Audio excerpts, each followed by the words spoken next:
Today is the morning of November 6th, and Dave and I are sticking it out for a little bit longer morning set this morning. It's been a really good hunt so far, but we're sitting here and we wanted to recap some of the hunts that we've had here recently, because over the last week we've been able to string together some fun hunts, and really it kicked off last week on October 30th, where we did a hunt down at the Last Chance Farm. Haven't spent a ton of time hunting down there just because there's not a target necessarily that I'm after at this point. But it was fun to just, spend more time down there and then see how those plots are doing. We were able to see a few deer that came out. The following morning on Halloween, Dave and I went back on a secluded area on Area 52, and we were able to actually capitalize on a doe. And that was a really rewarding hunt to be able to go through that. And although it made it pretty difficult to get her out of there, but that was Dave's first deer that he captured the actual harvest on camera, so that was fun to experience that. And we ended up sticking it out in that same stand for the evening hunt as well. And we had yet another encounter with squash. Granted, it was low light, but we were still able to lay eyes on him. So it was cool to, continue to wrap that story and, continue to have different chapters with him, as during that time he was more and more common on camera, which has seemed to slow down a little bit here recently. And then the following morning on Friday, on November 1st, sweet November, we had an awesome hunt. It was really fun, a lot of buck activity, chasing going on. Had the first encounter in person with the buck that we're now calling Raisin. And to be able to experience that and go back and forth on whether or not that was a mature buck, is he mature, who is he, type of thing. That was fun to experience that. On Saturday, November 2nd, I self-filmed that morning. Pretty slow hunt, but I was able to film some really cool encounters that probably the closest proximity I've ever had to 3 coyotes that were essentially right at the base of my tree. You don't get to see some of that behavior that I filmed, within really close proximity to my tree stand that morning. So although the deer movement was pretty slow, it was really cool to be able to see that encounter and film some of that behavior, where that's just rare to be able to see that. And today is November 6th. There's been a little bit of gap in our hunts, but that's just because the weather's been dictating that a little bit. Lots of rain here recently. It's really wet down here at Area 52. We're going to continue to string together some hunts over the next several days as the weather's looking really good. And I think it's just a matter of time before we're going to have another encounter with one of these hit listers.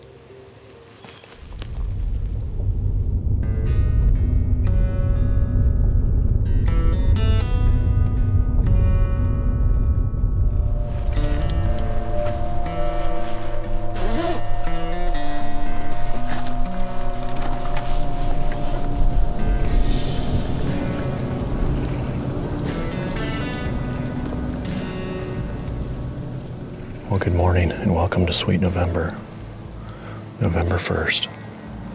And definitely the tale of 2 different stories compared to yesterday.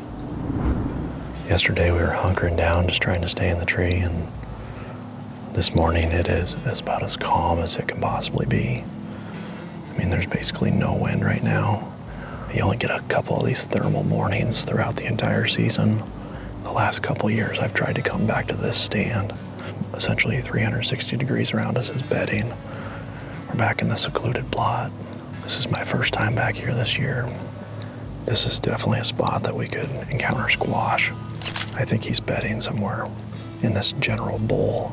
There's a reason why I call it a secluded plot, because it's just way, way back in here, off the beaten path. I'm anxious for today's hunt. I think we're going to see some good movement. We'll definitely be able to hear some movement today too. I was so excited this morning that I had my alarm set for 4 o'clock, and I woke up at 3:58 and I was like staring at it, waiting for the alarm to go off. What a way to kick off November though. Beautiful morning.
Gosh, he looks pretty good right there, don't he?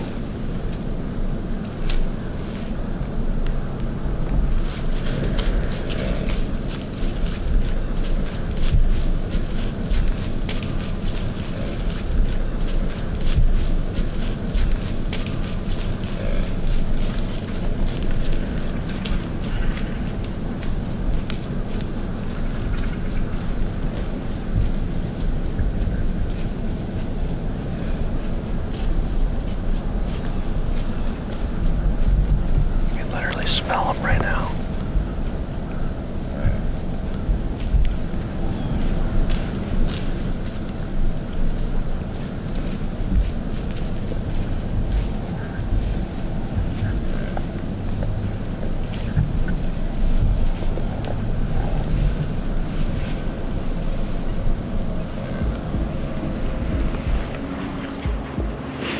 That's pretty cool.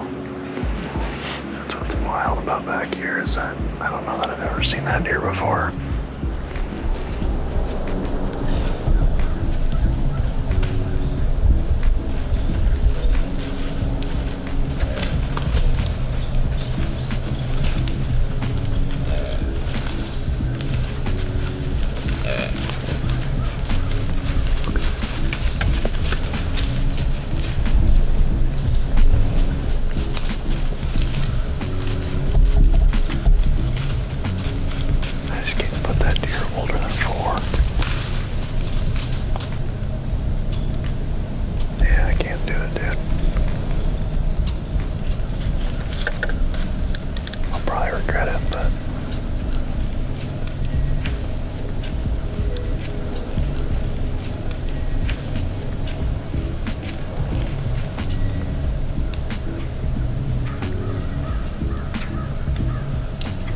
Just too long-legged. He just looks younger than what he looks like on the headgear.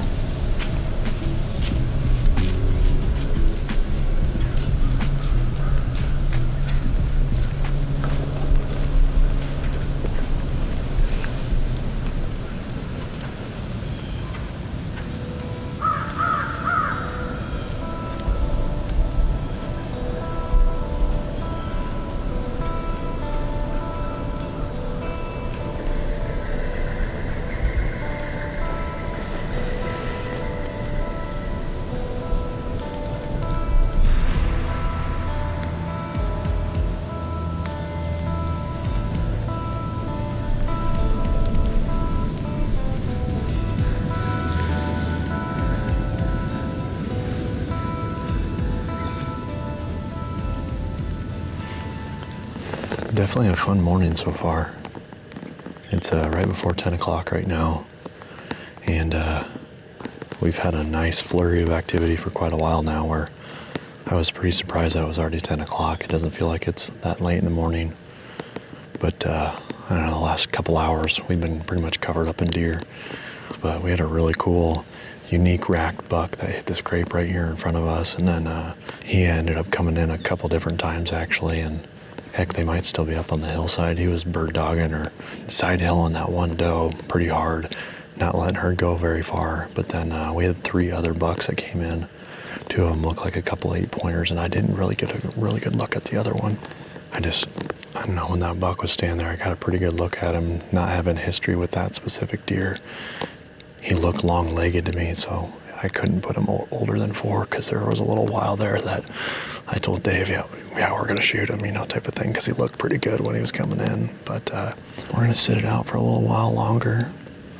Dave got probably a 7-minute nap in before that buck was standing right in the plot. I couldn't help but laugh because Dave kind of woke up pretty dramatically, and it scared me, and I thought he was gonna fall out of the tree. And then he's like, "There's a buck right here." Yeah, it was just like spidey senses were just telling him there's a buck in the plot, because I thought he was falling out of the tree for a second when he was like nodding off and having night terrors or something like that. That was pretty funny, but it's been a good morning so far. Sounds like everybody's on the team's having some good hunts. Sounds like a few bucks are hitting the ground, so maybe we can join that club yet today.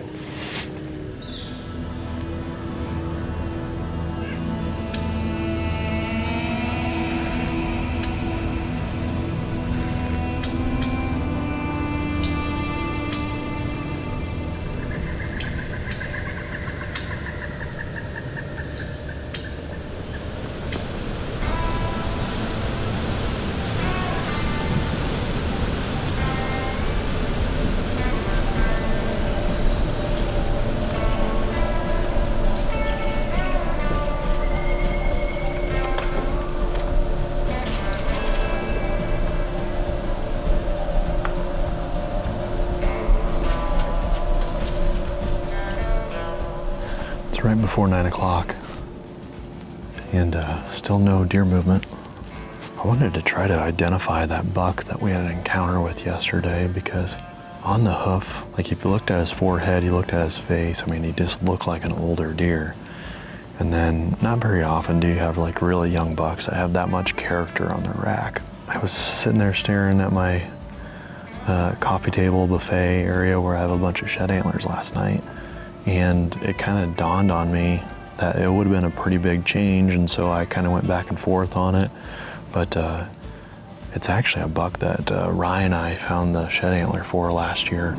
On a beautiful snowy day, we went out right at the beginning of shed season, and we found a really cool antler that has a bunch of character points on its base, and Ryan took some really cool photos of it. It dawned on me that that curl of that main beam, I never had photos of that deer with both sides, so, you know, I never had anything to compare what his other side looked like. And that's still quite a bit of change. You know, usually they don't lose like a split G2 or anything like that.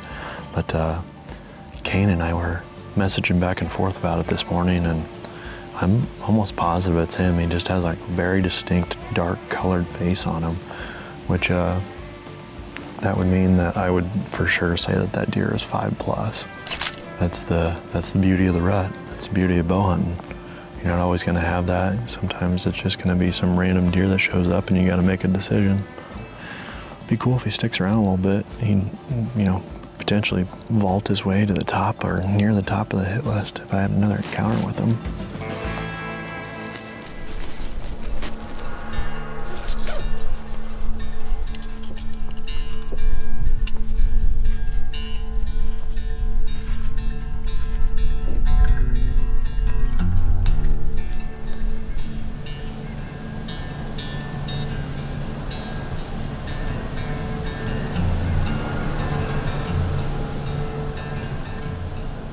Morning. It is November 6th. Dave and I are all set up on Area 52, back in that rope scrape set in this beautiful white oak. Such a cool spot down here. We brought the decoy with. I've never decoy hunted in this specific spot before, but I've always thought that it was a good spot for it. Having that one trigger for calling, where if we can have a visual attraction that brings these deer across the field, and hopefully present a little bit shorter bow shot. I would say that our two primary targets in this location are going to be that buck I call Tuna. Kane Gillette helped me name that deer. He's just a big, framey buck. And Dave and I were brainstorming names for that buck that we had an encounter with late last week on the scrape. I'm gonna call that buck Raisin, is what I'm gonna call him. He seems like he's really settling in right now, and it just seems like we're probably gonna have more encounters with that buck moving forward, so he's gonna be a fun one to chase over the next few weeks.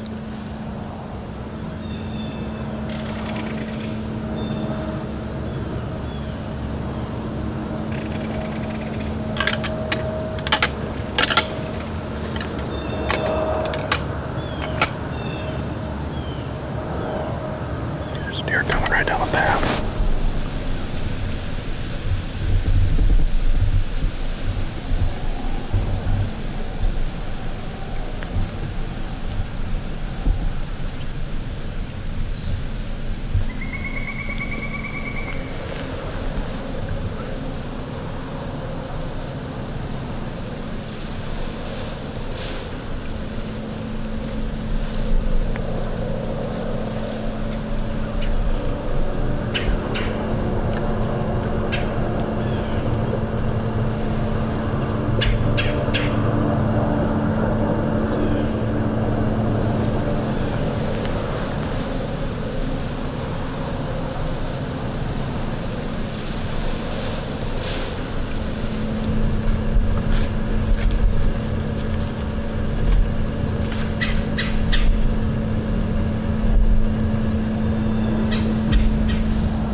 It's right at 10:30 right now.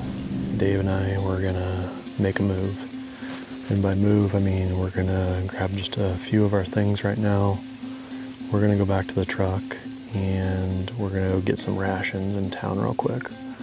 Maybe grab a cup of coffee and a few snacks. I was very tempted, I'm still tempted to go up north, sort of where I killed a chicken nugget last year, and do a hang and hunt there, but my instincts are just telling me to stick it out down here, so I'm gonna trust my gut tonight. I do think, as far as like targeting specific deer, I think this is a better spot to target Raisin than up north, because he hasn't really been on the north side of the farm whatsoever. So we're gonna climb down real quick, go grab the bikes, go to the truck, and I am really looking forward to a cup of coffee, and then we'll be back in the tree here shortly.